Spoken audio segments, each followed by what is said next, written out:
Okay. Hello, everyone, and welcome back to the Unicode seminar. We are now on day 3. We have done a varying amount of different sessions so far. We started things off with what is Unicode, and we gave you an introduction to that first. Then in day 1, we jumped into theoretical physics and cosmology. And in day 2, we covered consciousness and shamanism. So now in day 3, we're going to cover civilization and regeneration. And we've mentioned several times throughout the seminar that what we're really passionate about for you for it to land in you is mastery of what you are, of how you work, and how you causally root everything. So really, this should be a full integration of the theoretical physics and cosmology. So it should be an integration of that vacuum holography and the quantum gardening. It should be a full integration of that through consciousness as the root and through shamanism as recoding, all the way to the end stop, which is civilization, is a reflection of frequency as well as regenerative freedom. So you should see a clear trail of causality from vacuum holography through consciousness and shamanism to your rendered holographic appearance as civilization, and the possibility, the potential for a regenerative freedom, for a regenerative world. Okay, so again, this is day 3 now. We are on session 5. And that is civilization is a reflection of frequency. So I'll also preface by saying that a lot of session 5 and 6, as well as, as I mentioned in session 3 and 4, and even a little bit in 1 and 2, just that it has been very heavily front loaded. So these will be shorter sessions and they are being put together into the same episode. But also I want to be clear that I've put myself under a shot clock of trying to get out as much of this Unicode as I possibly can for this seminar, for this scheduled seminar.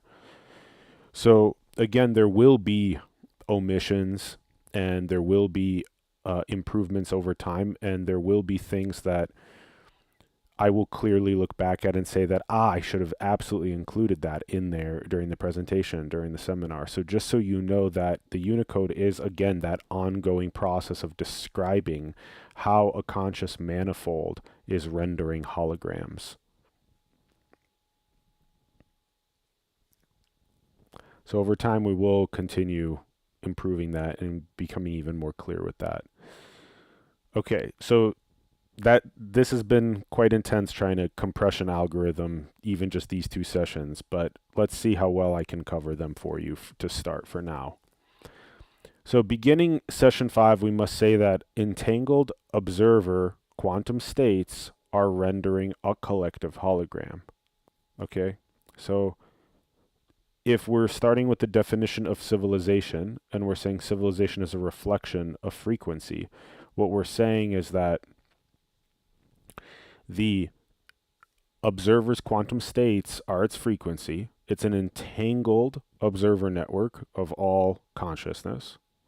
And that altogether renders the collective hologram, which is a civilization. So a civilization is a collective hologram, and it is rendered as a reflection of frequency, which is defined as the quantum states of the entangled observer network. So we have to start with that, and that ties us to the theoretical physics and cosmology that we're proposing. All right. Audio's good. Yeah, all right. Good. So your collective holograms, your art renderings, your civilizational systems will always be a reflection of self-knowledge. So for this infinite creative vacuum God, for this infinite energy God called infinite consciousness, called you, All of your art renderings, all those collective holograms, every civilizational system, every single one is always a reflection of your self-knowledge. The more that you know yourself, the more that you build utopia. The less that you know yourself, the more you build war. It's a very simple binary system. Of course, it's a qubit that's always decohering into a spectrum from war to utopia, but it can be positioned and seen as that binary system of, if I don't know myself, then I make war. If I do know myself, then I make utopia. So it's impossible for your rendering to ever not be a reflection of your self-knowledge. So your rendering will always forever be a reflection of your self-knowledge, and everything that's always being rendered is always your will. It's always your desire to have a collective hologram be appearing how it is. And it's never a problem. The quantum states are never a problem. The quantum states are always your greatest creation. They're always your greatest desire, your greatest will is to have something appearing this way, is to have something appearing exactly like this. So it's not wrong. It's actually the highest form of art, but you have to be very tuned to why that makes sense and why that's correct. So again, very simply, more entropy means less unity and more suffering, whereas less entropy or neg entropy means more unity and more utopia. So the primary measure of the conscious manifold, the primary measure of an observer's quantum state is its level of entropy, because its level of entropy is the primary measure of its frequency. And what is its frequency? It's generating its hologram. It's generating its appearance of a civilization. So a civilizational rendering is directly causally tied to the quantum state of the observer, which is primarily measured by entropy.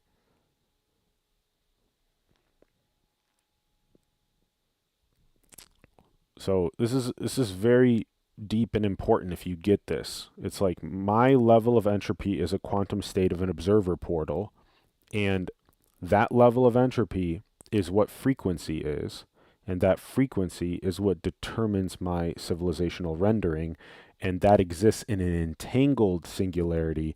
So then I'm always interacting with other observer portals that are also me from that frequency in a self-reflective fractal-like way.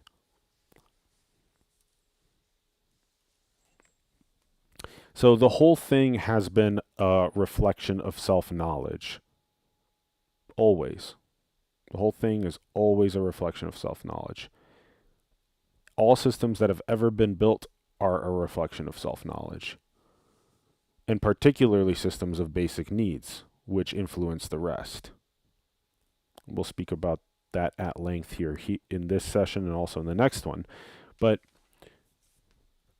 the whole thing is a reflection of self-knowledge, every system that's ever been built. So everything that's ever been built that you use, that you look at, that you see, that exists, all of that stuff has always been a reflection of self-knowledge. Because if there were things built from a pure place of self-knowledge, like completely, purely awake and lucid and knowing that it's only you everywhere, then we wouldn't have the particular basic needs infrastructures that we have today.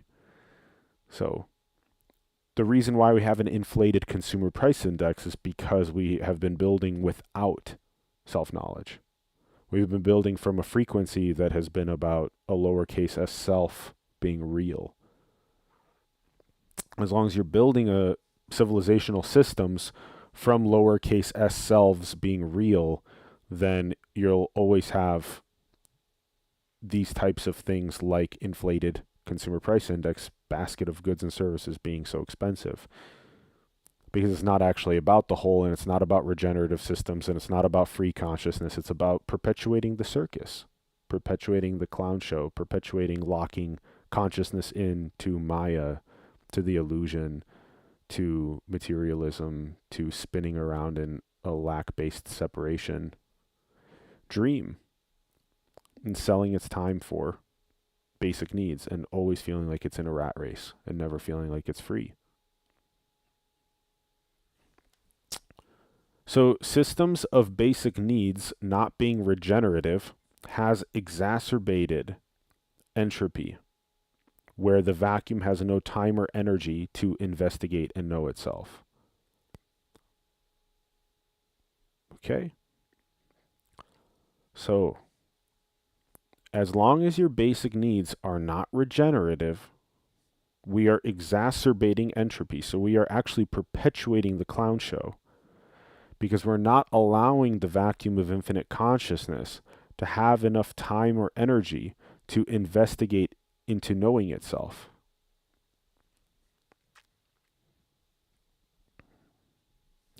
This is pretty simple. I mean, how much more simple can it get? When you have your basic needs met, you can spend more time investigating into who you are, what you are, how you're that entangled singularity, how you want to build a regenerative future. So when you don't have time, you're just a chicken with your head cut off, running around trying to make money to pay for your basic needs, and you're always spinning around like a rat in a wheel because you're actually never able to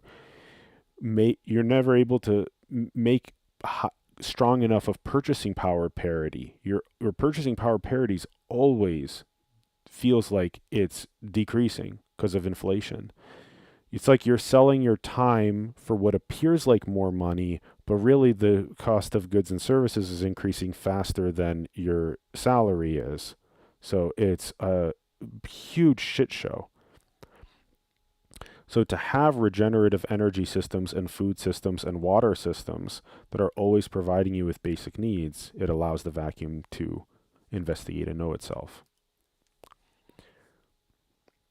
So currently, the civilization, as a reflection of the frequency of these observer portals, is appearing like it's stuck in selling its time for money for basic needs.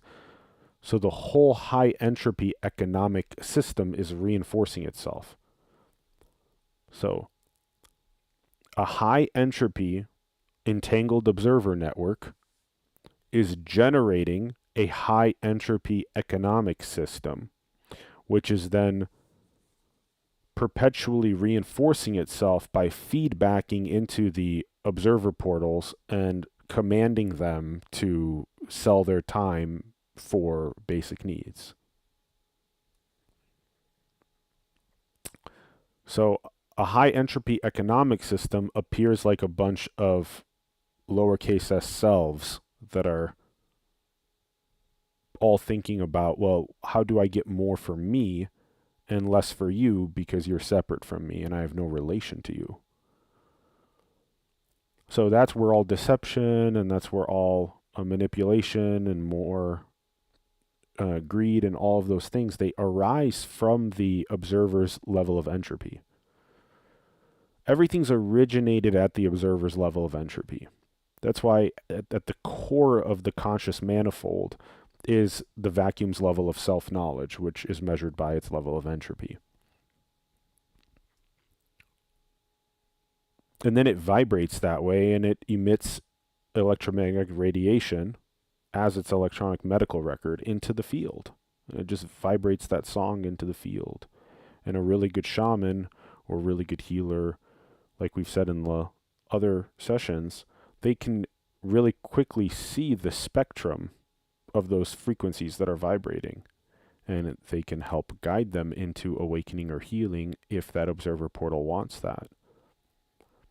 So switching over to having negentropy within that observer portal, it means that you've very clearly seen through the high entropy economic system and how it reinforces itself. And how what you want to do moving forward is you want to help pioneer this new regenerative free future for consciousness. So right here, we're going to show you an evolutionary fitness landscape because this is a great way to describe what civilization is and how it's sort of locked itself into a certain frequency. And then we'll talk about how the global maximum rather than the local maximum is actually where a lot of these very negentropic observer portals rest as. So what we have is we have a bunch of essentially, let's break it down into two peaks, because two peaks really makes it really, really easy to understand.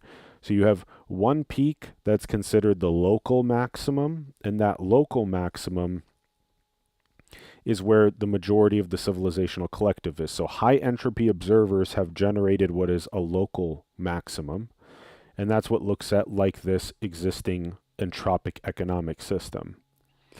Then over here, that's on a much higher peak than this one is. This is called the global maximum.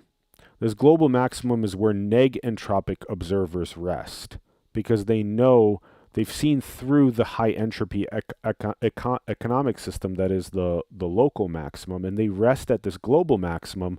But the thing that's happening with the global maximum is that nobody's interested in the global maximum. The global maximum is, very rarely interested in, because a global maximum requires a lot of things. It requires you to, first of all, know yourself, right? So it requires that purest form and deepest form of self-knowledge in order for you to understand what neg entropy is, what an entangled singularity is, what regenerative economic systems are, so that we don't cycle in the local maximum anymore, but we jump to the global maximum. So there are many ways to see this, because you can obviously also see this fitness landscape in a way that ties directly to what we were discussing as the space-time metric of to what extent your time gets dilated and to what extent you believe in the nature of distance being real. So there is some things to consider there versus inverting that basically and seeing how the entire holographic appearance is being rendered inside of your consciousness instead of as like an actual protrusion outward into a real and then also versus like the flatness of the display of like a virtual reality headset as well. So there's many different ways to look at it, and it's not trying to say that one of those things is the absolute best way to look at it, because again, the models are paradoxical and they're superpositioned, and it's important to say that because we obviously have said that so much about entropy and inflation, or neg entropy and deflation, and also about even this visual here as well, because you could see, one way to frame this is you could see the local maximum as being a massive protrusion out of consciousness into the illusion of separation and needing to run around to sell your time for basic needs, whereas the global maximum is more of relaxing as consciousness. So another way to look at it would be from this angle, it would be that your local maximum's all the way out here, whereas your global maximum's just relaxed as the nature of perception itself, right? So from that perspective, you could see the local maximum as this massive peak, whereas the global maximum is like this rested flatness that can see how a utopic regenerative civilization can be made. So this is just, again, a model that's being proposed to help you understand this in your own direct experience, to create an inner transformation, an inner feeling change, that then an inner quantum state change that would then make the observer portal render a different hologram. It would make you feel more clearly that I completely disagree with the inflated consumer price index. I completely disagree with my purchasing power decreasing over time like this. I 100% permanently align moving forward to deflate the basic needs of humanity and move us forward into a regenerative economic system. So you ask yourself questions like this too. In an evolutionary fitness landscape, is ego what is actually selected for? And it depends on the portals that are doing the selecting, because local realism, separation, and lack are very powerful selection engines. Because you can see back in this example here, out here in this local maximum, in local realism, what you have is you have up on this peak, you have like 7.9 billion observer portals or something like that. So out here, what is being selected for is the ego. Out here, what wants to proliferate itself, what wants to propagate itself, is the ego. It wants so badly for it to be better than others. It wants it to be seen by others. It wants it to have more money than others. It has no problem with killing others that believe in different ideologies than they do, or running all kinds of deceptive strategies at companies to take out other companies, all kinds of things, right? And same thing with countries, right? Countries running deception to take out other countries for their resources, all kinds of things like that. So the ego is actually being selected for in the peak of local realism and of a local maximum. But back here in this global maximum, back here in capital R reality of infinite consciousness that's just generating holograms, back here, actually what is selected for by that last little group, that's not the 7.9 billion portals out here, but just that 100 million or whatever portals back here, what's being selected for back here is actually purity of consciousness. So actually, the extent to which the observer portal has transcended their individual identity is what is being selected for back here in the global maximum. And that's even why certain spiritual teachers and religious traditions and prophets and all kinds of things like that, and even explainers of physics and all kinds of things, proposers of regenerative systems, that's even why sometimes they will somehow still get into arguments with one another over which systems are most pure or more intelligent, most intelligent or whatnot. But there is an even deeper stage of purity than that, which is the all-integrative force of all of their models and all of their explanations. So it depends on the portals that are doing the selecting. So again, out here, what is being selected for is the ego, but back here, what's being selected for is the purity of consciousness. It's very beautiful. So if you want to use this analogy that's very powerfully used in biology, that the ego is in fact being selected for within the circus, but the purity of consciousness is what's being selected for back at the source code.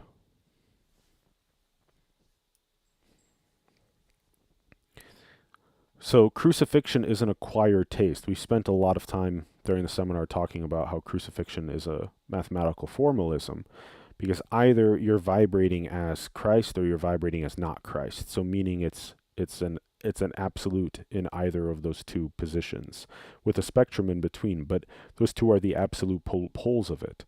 So either it's Christ, so you've transcended your individual identity into the totality, or you are vibrating as any version of what's not Christ, which is still some form of a lowercase s self running around in a world of separate selves. That's why it's an acquired taste. It takes a lot of deconstruction in order to be able to vibrate at that. And it's not even selected for in tribal shamanism. So even across a period of thousands and thousands of years, that of timeless years, that still, that those that were tremendously lucid, that had gone through trials and tribulations themselves in order to become lucid and to hold that type of lucid transformative mastery and space for their tribe, so the shamans of the tribe, even they often did not care about doing anything regarding, back then there wasn't money, but of course but they had no interest in doing things that were associated with violence or that were associated with tribes conquering other tribes or things like that, or having those types of things. Now, just to be clear, this is not also suggesting going back to such times. It is suggesting that even back then, those shamans didn't reproduce. They weren't common for propagating their own genes. They weren't about trying to sell or convert. Shamanism has evolved tremendously since then.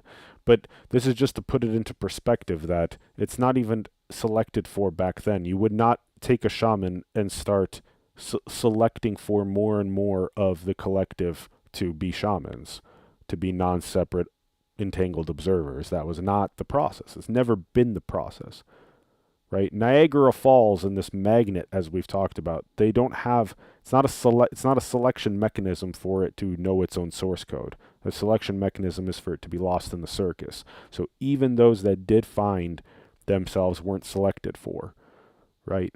It's just the way that it ties to evolutionary biology and selection and fitness.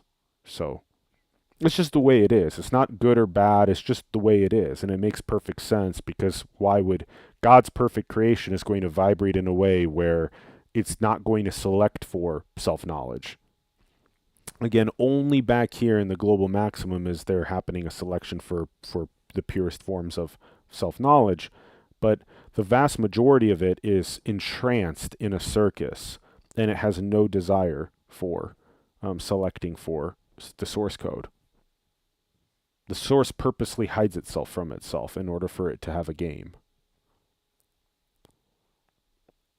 So everything, society, your genes, the reality flow itself, it all says don't do it. Don't crucify yourself. The whole thing says don't do it. Don't crucify yourself. So it's really an acquired taste, because you have to swim up and in to yourself, transcending all of those conditionings of society, of your genes, of the reality flow, of all of those things. So it requires a portal to swim up a spiraling Niagara Falls, to disappear into its source, which is not selected for.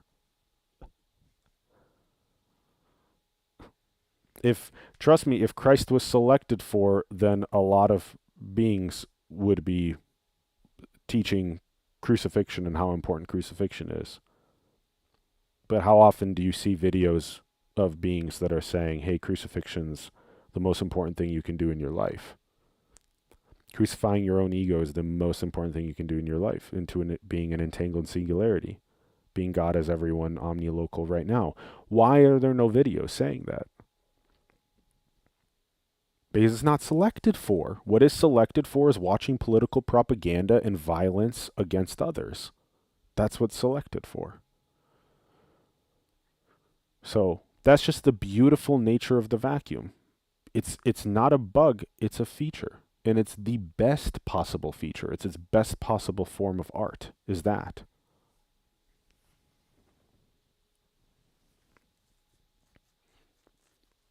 So, yet it holds a global maximum which nobody is interested in, because the game is the game.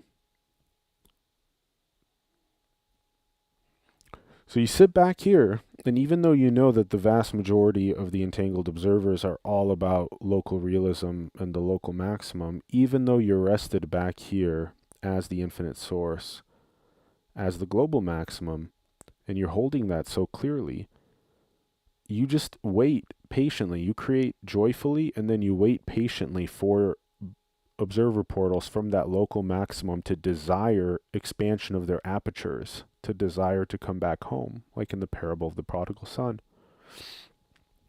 And then when they come, then you reflect back the healings and the transformations that they're seeking, the expansions, and then you teach them the same thing, to be initiated as being a shaman and a master themselves, so that they can do the same thing. And that's how the parable is a compression algorithm for what is this infinite cycle between son and father, or seeker and master, or however you want to say that. And it's all, again, because the game is the game. So you have to get over yourself, because it takes a little while when you start coming back home and landing at that global maximum. It takes a while to get over yourself of why isn't the local maximum and the 7.9 billion observer portals, why don't they care at all? Because the game is the game. So you have to get over yourself, because that's the beauty of your creation. You have to clearly see how you work, because then that gives you the answer, and it relaxes you. because it's so common to project, that's wrong. So common. And so beautiful to learn how to see that that's actually the most beautiful part of your creation. So we're talking about uncorking the magnet of Niagara Falls. So if you want to understand how your frequency can change and then you can render a different civilization, you have to uncork the magnet of the falls. So here's this infinite source, and then it basically corks itself into this contracted aperture of local realism and of the local maximum. And then that becomes this magnet. It becomes the Niagara Falls. All this energy is just pulling and pulling it and pulling it. And so in order for it to start uncorking, it really has to go through a lot of treacherous seeking of deconstructing its own illusions and all these things. And as it does that, the magnet, the Niagara Falls, it starts to release a little bit. And so you spiral back home and decrypt all of your encryptions. And as you come back home to yourself, you've really went through this process of really uncorking as you've expanded that aperture back home. So we propose that there's a good contrast here between lineage versus cosmo. And a good way to understand that is by saying either you're going to have warring happening between genetic lines, ideas, and illusory borders, or an all-unifying force. So cosmo can be both cosmos but also cosmopolitan.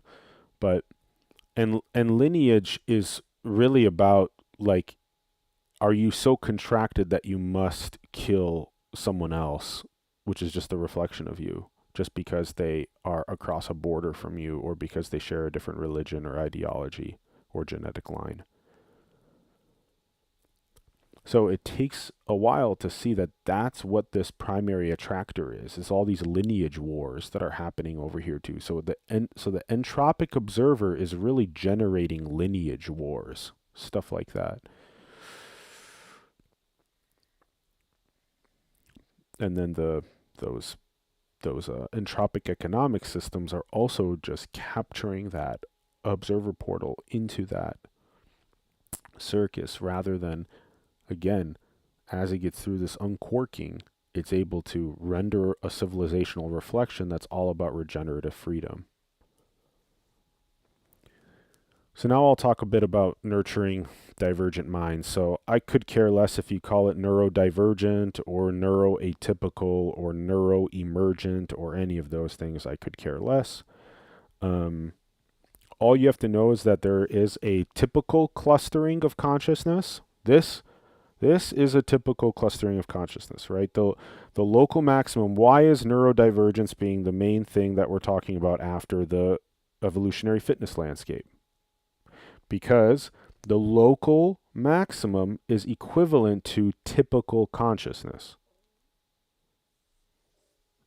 So you have typical consciousness here, and then you have this weird divergent consciousness that's chilling at this global maximum. And this weird divergent consciousness is doing things like making these videos, and it's talking about deflating the CPI, and you're like, oh, that kid's for sure autistic. Has that adult been studied for being a divergent loony bin person? Because that's just the way that the typical consciousness projects at the global maximum. It just projects at it and says that, hey, we're 7.9 billion portals here strong. We love our entropic economic system. You, as this weird atypical neuroemergent consciousness, you are for sure needing to go into a loony bin. You are for sure mask, you freak. Mask yourself. So it's stifling and it's killing the neurodivergence.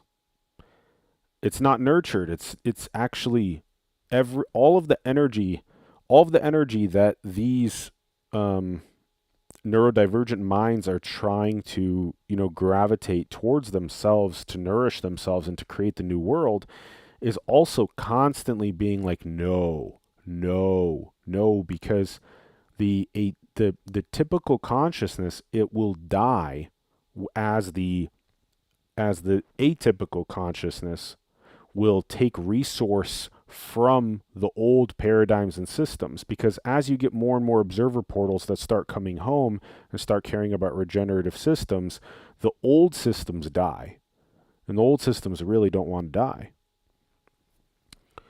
So the projection at the neurodivergent minds is to succumb to the local maximum. Just succumb to the local maximum. Stop trying to make something new and different and regeneratively free and all this stuff. Just mask, you freak. Just shut up and mask. Just shut up. Right? But it's actually this atypical thinking that is a saving grace for this holographic world if it actually wants to explore what that atypical, this neurodivergence is actually saying. The more that you study, we'll get to the DSM-6 here, which is what we want to help pioneer, but the more that you study how autism and ADHD and schizophrenia and OCD and synesthesia and all of these things, the more that you study them, the more that you actually understand how God's mind works. So you can actually see how within all of those cognitive clusters that we just described are actually these beautiful gifts that can be used to better understand how God's mind works. So you could say that when you could go as far as to say that the local maximum is schizophrenic, whereas the global maximum is an integrated God's mind. So when you've integrated all of your minds as an entangled singularity, you are no longer schizophrenic as God. But when you're in the belief of separation out in local realism, in this local maximum, you are as God being schizophrenic. You've split your mind up across multiple observers and you believe that separation is real. So there's all these different kinds of framings that you can see more clearly as you start to study more what we're even talking about with these divergencies.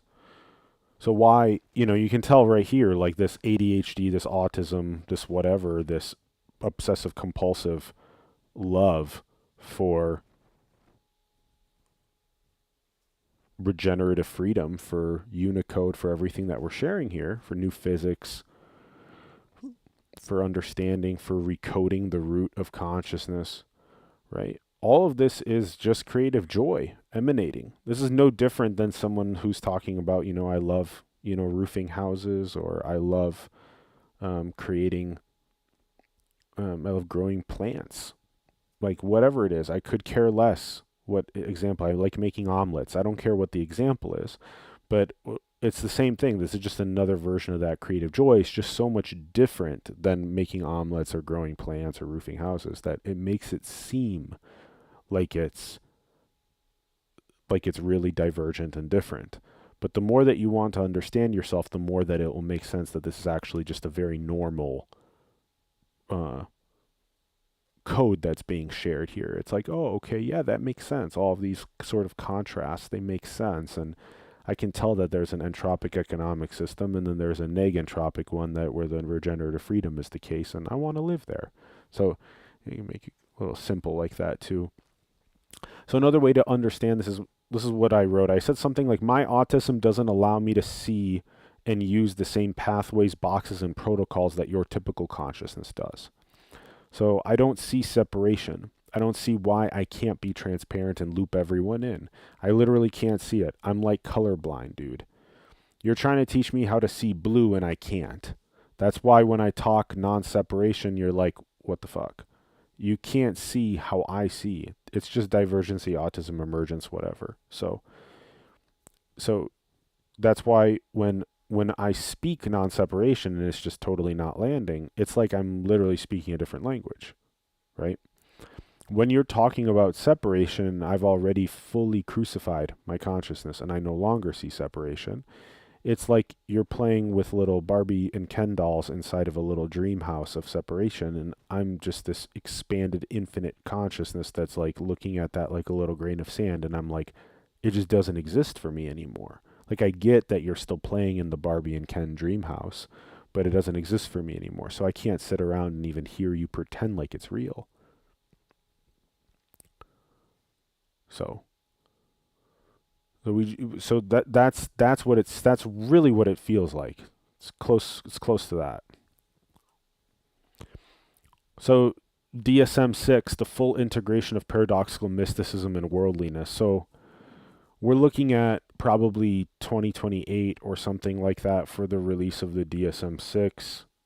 So we're some couple years out. We don't know. It might take longer than that. But it comes out about every 15 years or something like that. Um, and that's the Diagnostic and Statistics Manual for anyone that's interested. The Diagnostic and Statistical Manual. This is for the majority of diagnosing all kinds of mental and healing all kinds of mental um, disease or pathology, or better analyzing and understanding it and providing healing remedies. So now, why did I write full integration of paradoxical mysticism and worldliness? Well, because the primary thing that the DSM even focuses on, the five, it focuses on the sense of self and its sense of others and the sense of the world and sense of reality and these types of things. And so, I mean, that's physics and mysticism 101, is the sense of self, the sense of others, the sense of the world, and the sense of reality, right? So meaning, it's like the DSM-5 in some ways is proposing that there's a healthy way for a self to have a relationship to others, right? So there's nowhere in the DSM-5 that it's talking about, non-separation and omnilocality and entanglement. That's not there yet, right? But maybe in the DSM-6 it will. And if you can fully integrate quantum physics and general relativity as the observer, if you can fully integrate that into the DSM, and if you can fully represent the paradoxical nature where somehow you're an omnilocal entangled consciousness and you can contract your aperture into being the illusion of a finite separate object entity thing, then you've really done a good job of fully integrating quantum physics and mysticism, and fully integrating the paradox, and fully integrating how world appears as holography based on that observer's quantum state. That's where we want to see the DSM-6 taken. We want to see it taken there. It's literally how an eyeball works. Yeah.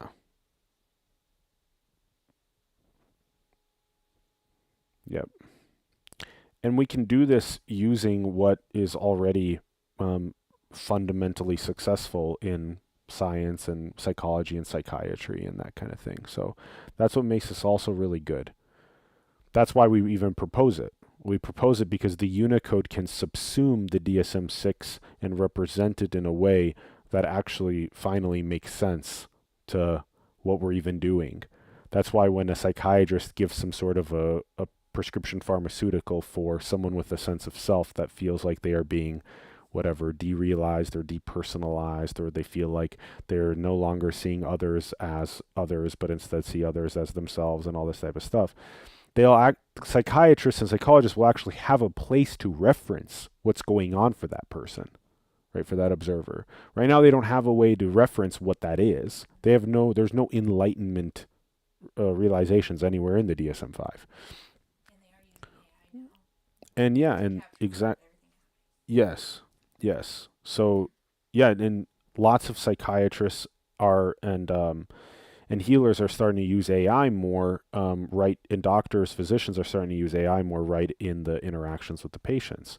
So yeah, so over time we can even have the Unicode itself be what is fundamentally the AI is trained on, understanding all those code points and transformations and how to make recommendations for healing. It's all about the healing and the awakening of the observer portal, but it's also about, if that portal wants to contract, then you can see how that fits into this as well. Because if the sense of self wants to have a sense of others and wants to be deceptive and greedy and egomaniacal and all that kind of stuff, then that still perfectly fits into the DSM-6 as well. There will be a perfect explanation of that in the Unicode of why that's happening, why that quantum state entropically is being rendered. So we're talking about Agent Smith and the red dress. These are two great archetypes in the Matrix, because you're basically baiting yourself into acting like a fool and being suckered into into entropic economics. So Agent Smith and the red dress are like Neo's core archetypes that he's trying to, or she, or it is trying to see through. Because if you get baited by Agent Smith or the red dress, you start acting like a fool because you've been suckered into an entropic economic vibration and system. So you get suckered in, and you keep getting suckered in until you stop getting suckered in, until you learn how to, like in a dojo, you learn how to no longer, just like those matrix bullets, right? You no longer get suckered or baited in anymore. So you want to stop getting suckered into entropic economics, and you want to start learning how to vibrate the creative joy of negentropic economics or regenerative freedom. So here's a good way to visualize the current economic system. So it's something like the amount of wealth and the amount of people that exist that own that much wealth, and the realities that are being hallucinated. So the minority of observer portals have the majority of the wealth, and the majority of the wealth is being funneled into hallucinating jets, yachts, mega mansions, that kind of stuff. Then a tiny portion larger than that, so about 10%, so 0.1% are eating billions of dollars and churning out a hallucination of those types of objects. Then 10% or so are churning out millions of dollars into additional homes and exotic cars or things like that. And then tiny percent of the money is going through 90% of the people, which are all envisioning the dream one day to buy a house to be more free. So the majority of observer portals get the minority of the money, which then all they want to do is just to dream one day that they can own their own house and be free. And then you stack above that, and it just starts going like, you got more and more of the money, and you have more and more of hallucinated holographic objects that only a tiny percentage of the beings can get. But they're also the very ones that are not holistically creating the very regenerative economic fabric. So it's more about, how can I, as a billionaire, become a trillionaire, instead of how can I, as a billionaire, build really cool regenerative economic systems to help free the consciousness that is desiring its own house. It's putting money over Christ, as we talked about, instead of Christ over money. Yes. So we're explaining this as a Rolex tax also. Rolex does a really good job at suckering you into believing that you need a Rolex in order to be happy. They do a great job of scarcity economics and scarcity marketing and all that stuff. So you are paying for the lack beliefs of who is providing the good or service. Okay. So what does that mean? So, for example, if something right now only costs a little bit to make, but then it's being sold for a lot, what's happening is that delta of what is, that's not only is that playing massively into inflation, but that money that you're suckered into paying is also the money that goes into the producer of that big gap to buy the Rolex. So basically the observer portal is conditioned into believing that it needs that object in order to be fulfilled or be happy or to be seen in others' eyes. it artificially inflates a massive margin on its object that it's producing and selling or whatever. Then it suckers other observer portals into believing that they need that object in order to be happy and stuff. And then as they sell more and more of those objects, then they funnel that huge delta into them buying that whatever materialistic holographic object that they believe that they needed. That's why it's just called the Rolex tax. So something like that, basically. That's the reason why we don't have the regenerative economic deflated models, but instead we have hyperinflated models, is because of this Rolex tax. It's because of these types of entropic observers vibrating out an entropic economic system that then further reifies the circus behavior instead of the coming home in the parable of the prodigal son behavior. Instead of the Christ behavior. So in a fucked up economic system, observers are eating off of each other, further generating separation. That's also a pretty harsh way to view it. And if you view it that way, it actually makes a lot of sense. It's like in that entropic economic model and system, what's happening is that the observer portals are actually eating off of each other's life force rather than generating even more reified separation and hatred and war and violence instead of rather than eating off of each other's life forces, they can harmonize into a regenerative model, into a negentropic economic system, into a deflated consumer price index. So they no longer eat off of each other, but instead they harmonize with one another as a unity in achieving a regenerative life and society. So we generated a basic needs fabric that is conducive to separation, where cheating and deception are being selected for. So basically you're given the option, and it's like, okay, well, you can either make $1 billion and lie and cheat and steal and deceive, or you can not do that and not make that much, but instead just make enough for your basic needs, whatever you need, 100K, 200K, whatever, for your own house and your own just basic stability, right? But how many observer portals are picking that? Instead, they're picking, okay, well, let me press this button, let me lie, cheat, deceive, and steal, just so that I can get $1 billion instead, and then that will make me happy. And it doesn't, because there's a soft cap on happiness when you hit your basic needs. So once you hit your basic needs, you're really at the cap of your happiness. Anything above that in terms of monetary any further monetary anything above that is gonna have it's gonna decrease. It's gonna have a lower return over time on your happiness. So it's not, your majority of your happiness comes from your basic needs being fulfilled and then you interacting with your loved ones from that place. But as soon as you start going, oh, well, what if I have millions or billions or whatever? It's not like you're actually getting that much more happiness. Instead, what you're doing is you're mostly taking from the existing in a negentropic economic way.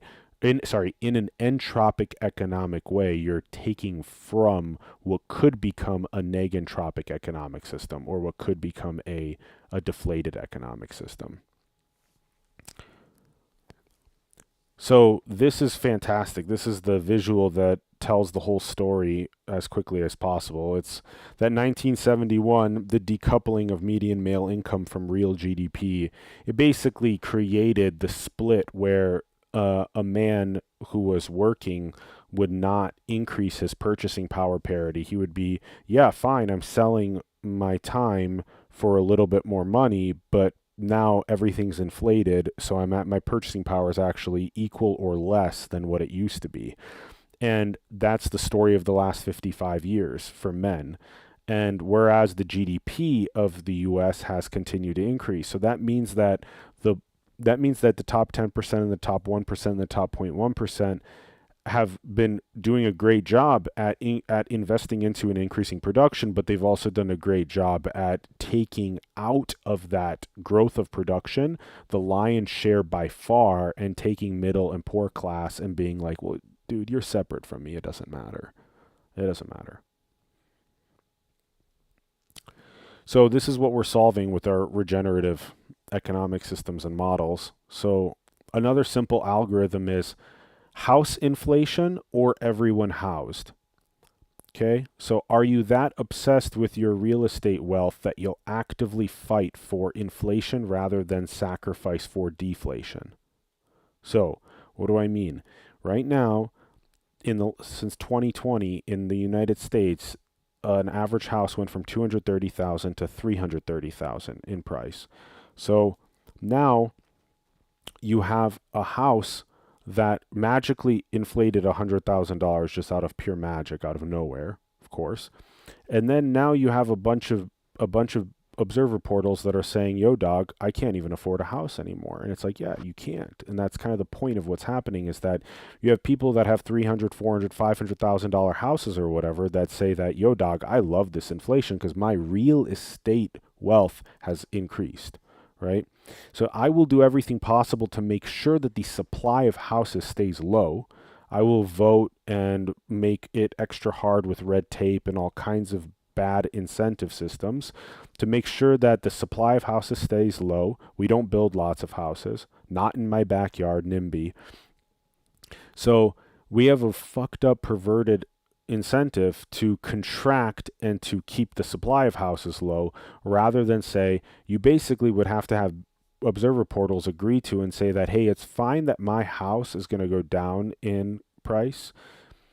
So once you have a house and your house is, let's say it's only $100,000 or 200 whatever $1,000, that house would have to decrease in price in order for there to be more housing, because you would have to basically agree that, hey, I'm okay with my house dropping in real estate wealth by 50% or even 80% or something huge, as long as everyone gets housed.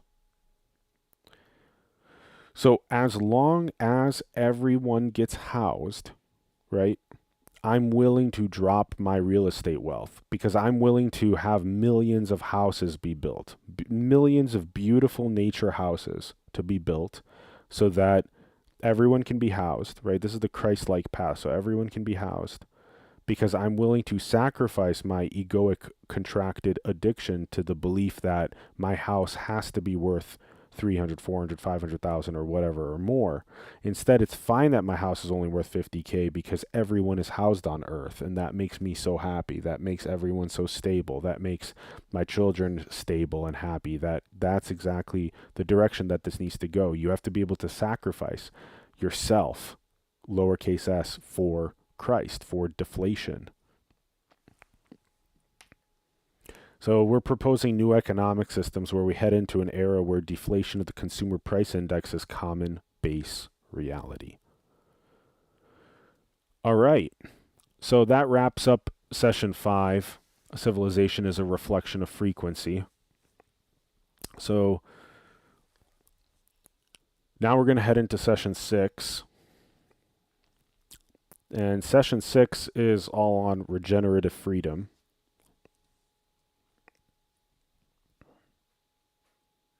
So regenerative freedom is fundamentally rooted at the deflation of the consumer price index.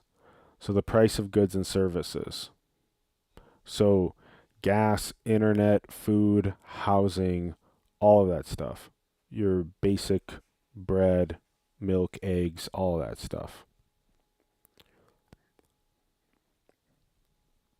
So you have to start with a consumer price index. And if you go look at the consumer price index, it'll list out all of these different goods and services that are what humans use as their basic needs. Okay. Then you look over on the right and it'll show you each one of these items, and it'll have an average price, right? What economists will tell you is they will tell you that 2% inflation is very healthy, right? That's tied into a shitload of assumptions that are all incorrect, which we will break down more in a little bit. But the fact that you're constantly looking at that table and you're seeing eggs go from $1 to $1.50 to $3 to $5 to $7, and you're like, dude, okay, hold on a second. I haven't gotten a double or a triple in my salary, but why are my eggs 2, 3, 4 times as expensive as they were before? Right? Everyone knows that same story about health insurance. It's the same story, right? Or gas or whatever, right? Everything's done that, right? But nobody's salary has done that, right? So the point is that you have to be able to look at that and you have to say, why is the price of all these items on the CPI? Why is all of them continuing to increase? But why is my salary not? And also, why are they even increasing in the first place? And how can we get them to decrease? Why can't they go the other way? Why can't eggs go from $7 to being $1 again? Why can't eggs go from being $1 to being completely free because we just have a bunch of chickens that are being managed by AI and robotics that are constantly producing eggs and that are being shipped to our houses via drones whenever we want them? So it's a total lie. This whole ballooning of the inflated CPI is a complete and utter lie. You have to really vibrate into clarity of Christ and clarity of the infinite source and clarity of the source code to understand why, from the perspective of economics, all of this is a total lie. It's a complete inflationary lie. It was useful in how it served and got us here and all this stuff, but eggs and whatever else does not need to keep going this way while salaries barely go like this, right? Instead, what you need to do is you need to deflate the shit out of all of that CPI, all of the goods and services. And then what will happen is you'll see, let's just jump into it. Okay. So what is the health of an economy measured by? So how deflated the CPI is, how easy it is for people to afford their basic needs and be mentally healthy and thriving. So the health of an economy is not measured by GDP. It is not measured by how many billionaires it has. It is not measured by how many followers an observer has, right? The health of an economy is measured by how deflated the CPI is.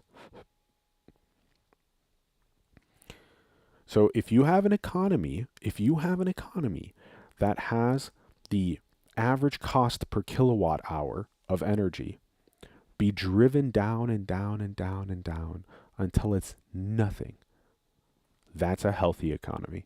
A healthy economy is where you can get a kilowatt hour of clean energy for free.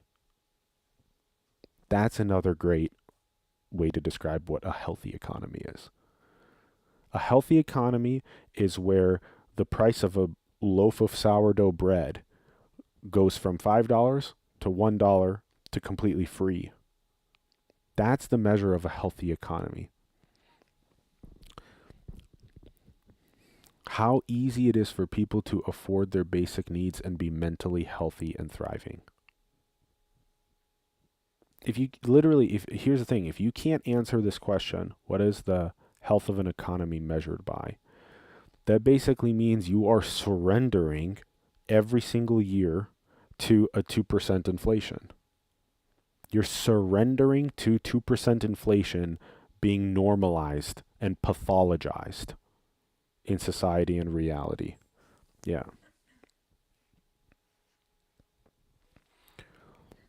So you need to have an answer to this question so that you can start understanding economic deflation in the healthiest way, especially the CPI, so that you can then see what it's going to look like to live every single day without the need to have to sell your time for money to pay for your basic needs, because your basic needs will be free.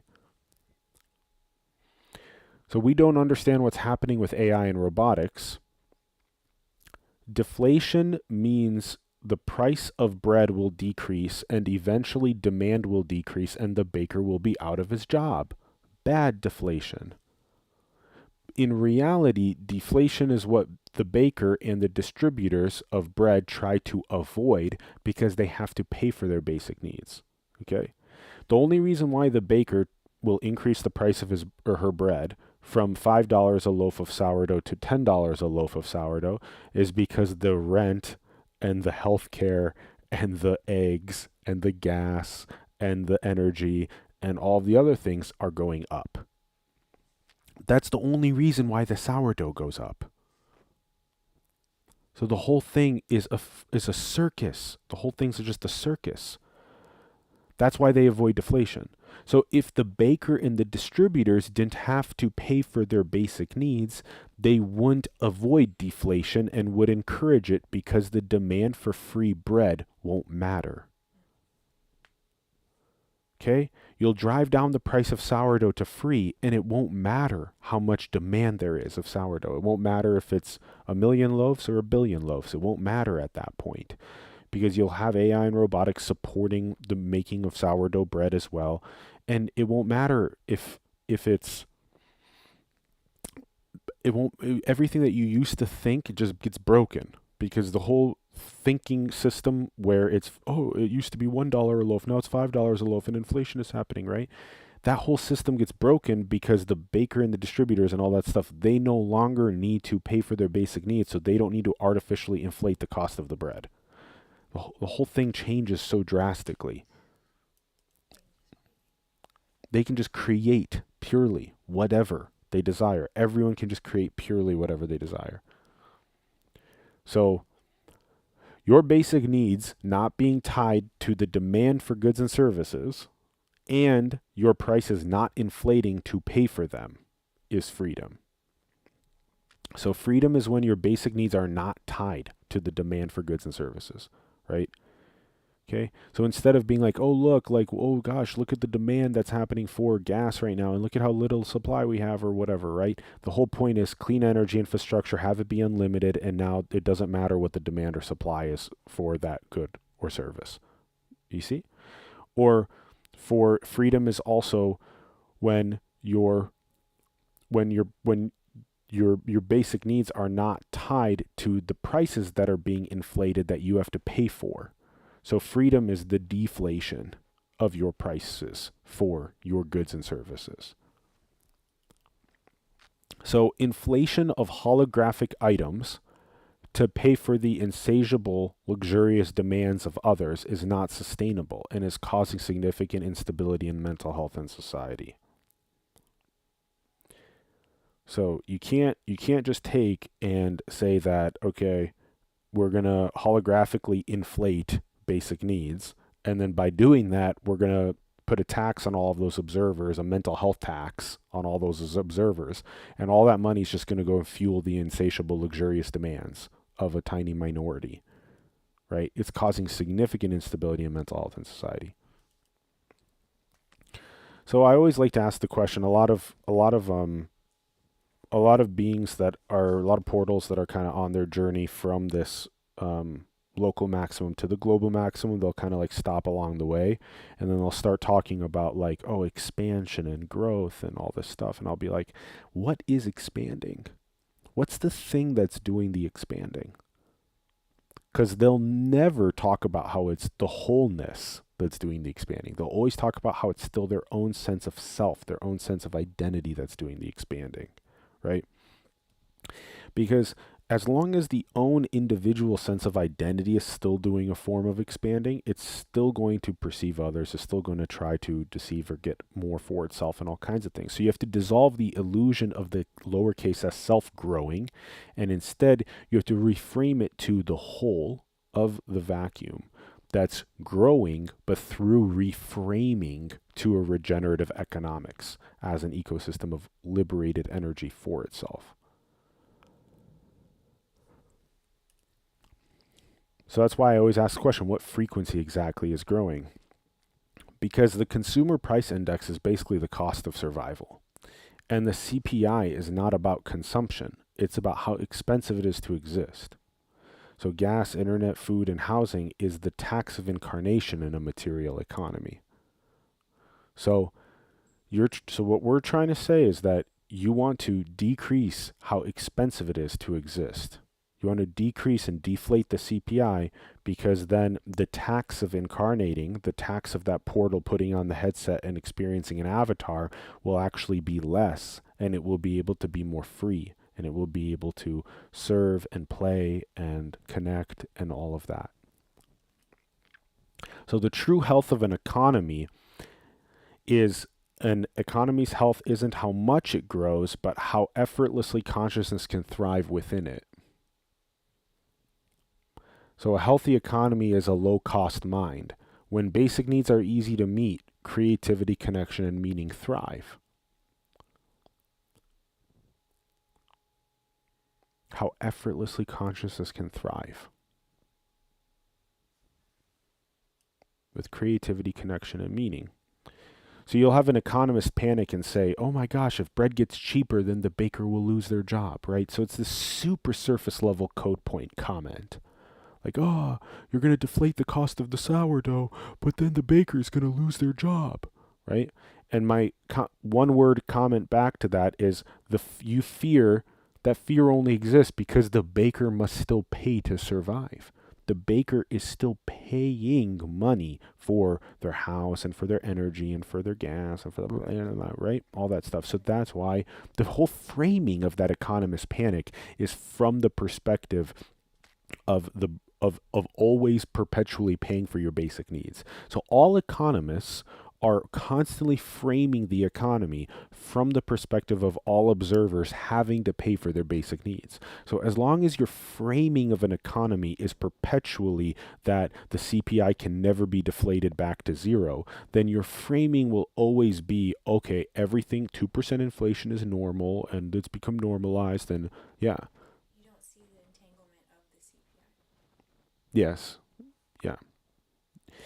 You have to see how entangled it is when the price of bread continues to increase. That means that the baker is charging more because he's being charged more for his health care and he's for his gas and all this other kind of stuff. Yeah.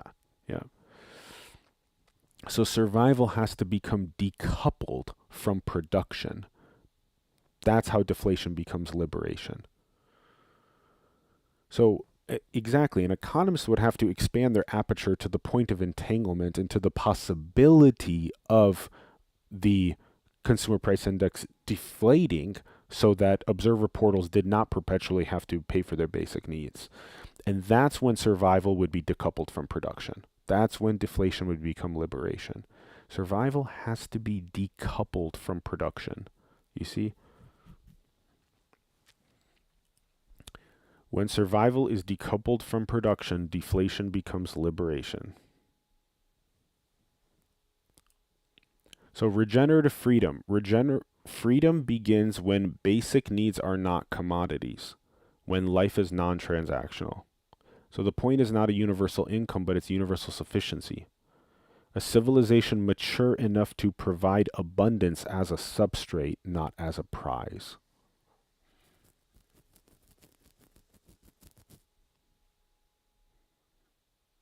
So the basic need can't be a commodity. You see, your energy or your water or your food or your housing, those basic needs cannot be commodities.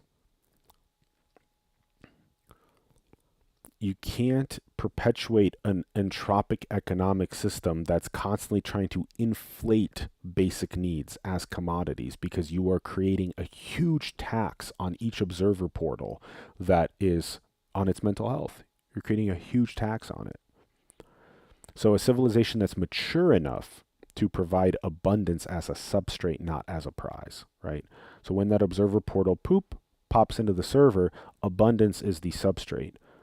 Deflation of basic needs is the fundamental substrate. It's not a prize that you get after taking advantage of a billion people and having them each, you suckering them into buying your thing that they don't need.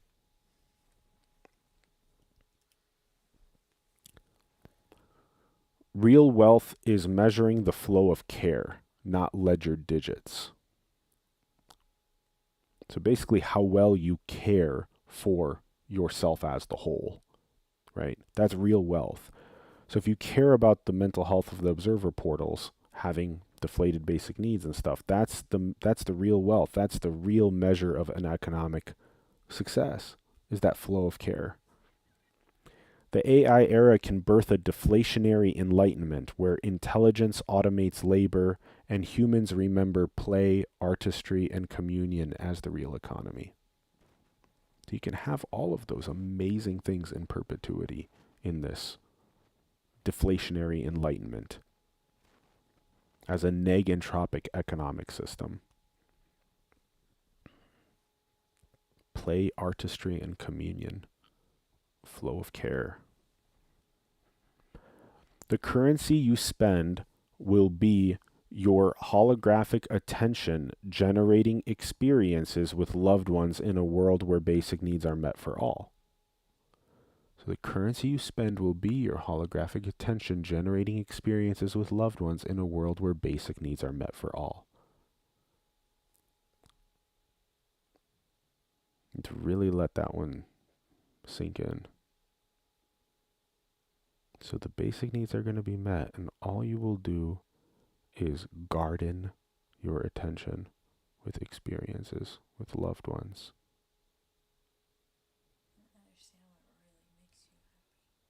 Understand exactly what makes you happy. Yeah. So when you say things like 2% inflation is normal, you're basically saying, I love inflation. You're saying you love the value of your currency decreasing over time. You love selling your time for a little bit more money to pay for basic needs that have increased more than your salary. When you agree, when you don't have a perspective on deflationary economics, you're basically saying that I love selling my time for a little bit more money to pay for basic needs that increase more than my salary does. That's suffering. So avoid deflation. Falling prices harm the economy, right? That's the drum beat of the economy. The drum beat is saying of the entropic economists, an economy is saying, don't allow that sourdough to decrease in price. It's going to harm the economy. You see what I mean? Yeah. It's amazing. When in reality, it should be all of the CPI needs to be completely deflated in order for the economy to be the abundance economy, to be the holographic attention economy, that kind of thing, the love economy, that kind of thing. So technological progress can lead to CPI deflation, can lead to utopia. That's the premise of regenerative freedom. We can use AI and robotics and decentralization to deflate the CPI and lead us to utopia. Free consciousness, free artistry, free play, rendering amazing experiences with our loved ones. The end of the prodigal son parable, yeah, finally coming home. Yeah.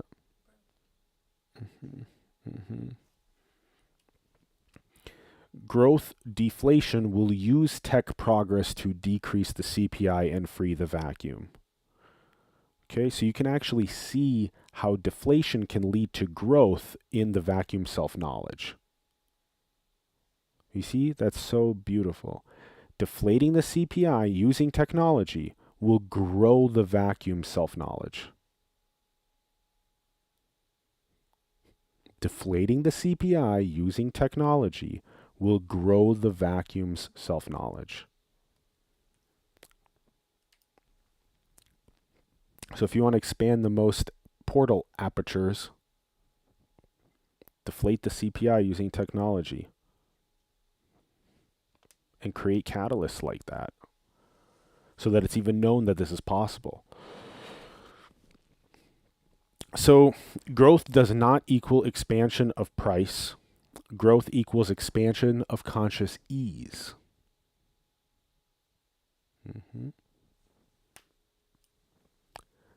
Free the vacuum from artificial scarcity. Regenerative freedom.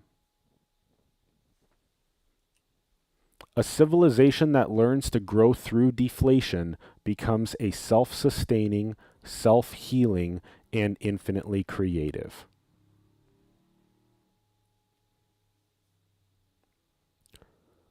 Right?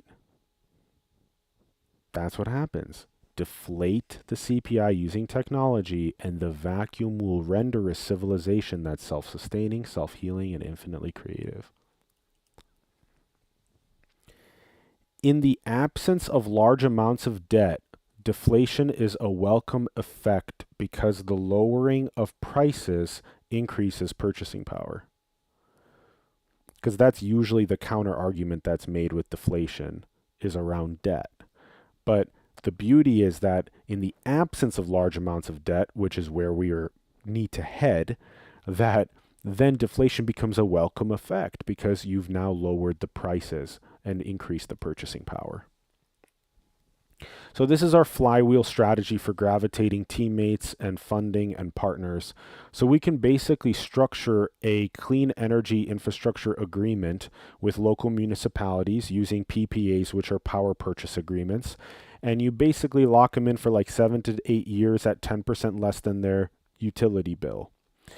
So they own it once it's paid off, whoever next moves to the municipality has to pay in 50% of what the initial residents did, which all gets funneled to AI and robotics greenhouses for regenerative food production next. And each community is going to be different based on their specifics. So again, just imagine a town that has less than 1,000 people or something like that, and they're in a good spot to have wind energy. What you do is you put up one of those big wind turbines.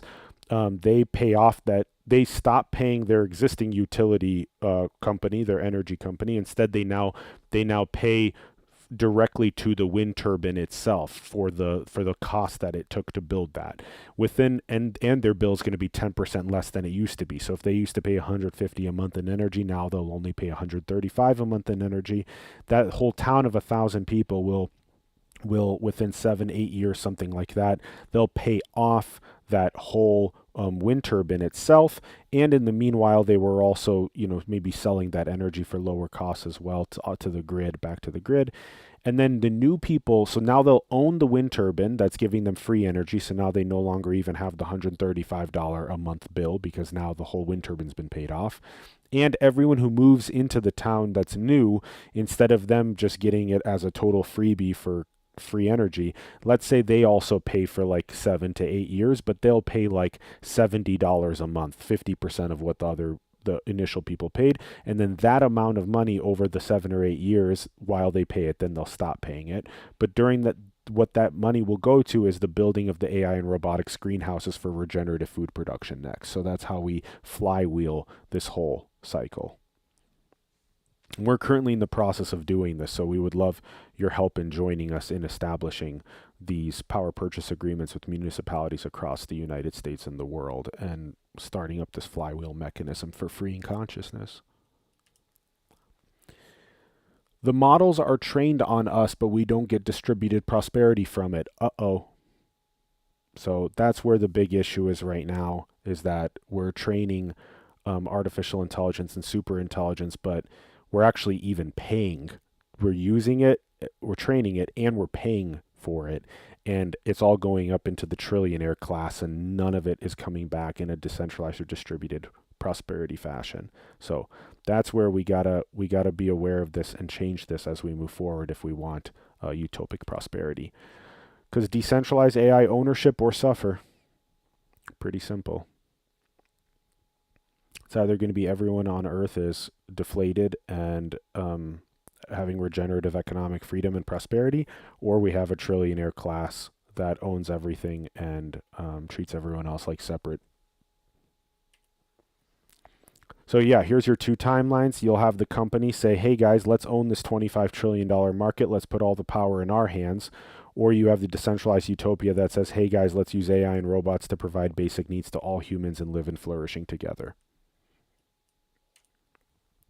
AI and robotics means insane is awesome. Most wild creation imaginable. AI wealth inequality, the Terminator movie. More Antichrist and separation means it's a better holographic movie. You've heard me talk about this a lot with paradox and with the clown-like or Joker-like nature or superposition nature of consciousness. That's why with AI and robotics it's so fascinating, because it's a great opportunity to have AI wealth inequality happen and to have more separation in that even better holographic movie in the most insane, wild, fractal-like creation imaginable. AI slop is noise, and signal is harder to find, and therapy is the number one use of these AI LLMs right now. So remember, you have AI slop that's happening, and now you have to be able to learn how to parse out the signal from even that, and therapy is now being seen as the number one use that we're talking to AI agents to help us reflect ourselves. So, utopia, the choice is forever yours. Do you want this negentropic consciousness? Do you want this negentropic economic fabric? Do you want regenerative freedom? Do you want to master yourself? If so, learn the Unicode and watch these, master them, apply them to your life. So, what do we do from there? Well, we'll probably have choices, which is this video game that we're developing, which is about recursive simulation and full dive virtual reality technology. And you can achieve high scores, make choices in the games with reflections of yourself on quests and storylines, make bets, all kinds of cool things that we're working on. And it's part of the full dive VR future, where we have teams of scientists, designers, simulators, all playing with full dive VR experiences, which are being played for high scores and spectating and awards and the best choices, the best playing, all this kind of stuff. So that's a really beautiful future that we're excited about. Okay, so in summary, we have a manifold, we have code points, and we have the gamification. That's not only the way that we see the vacuum holography working, but it's also the way that we're structuring the hardware and the software of this full dive technology we just mentioned to you a moment ago. It has to have a manifold, has to have code points, and it has to be the gamified hologram from that. Lastly, here we are at the very end of the Unicode seminar of 2025. Freedom is the self-realizing vacuum playing as worldly experience. So you are already freedom. Freedom is the self-realizing holographic vacuum. And it's playing as this worldly rendering, playing as this worldly experience. And it's gorgeous and it's beautiful and it's you, and you can master yourself. And that's what we've offered for you here. And we hope you take it, and we hope you run with it, and we hope you love it. We hope you enjoy it. We hope you share it. And God bless you. Godspeed. And thank you for tuning in to the seminar. We would love to hear your thoughts in the comments below on this episode. We would love to hear from you, and we would love to hear from you about the whole seminar in general. And we will continue developing out the Unicode over time. We want to thank you to our event sponsor, Guaranteed Community Advisors, Trusted Advisors in Sustainability. Also, thank you to our room sponsor, Integrity Tax and Business Advisors. And thank you for attending the seminar. There's a suggested daily donation of $33, $66, or $111. And you can scan any of those QR codes on your screen, or click the link in the bio below, and it'll take you to a page where you can scan those QR codes to make the donations, or check out the event sponsor or room sponsor in more detail. Okay, much love, everyone. Thank you so much for tuning into this. We are super, super grateful, and we love you, and Godspeed. God bless. And we look forward to continue developing out the Unicode with you in the future. Okay. Much love. Bye-bye.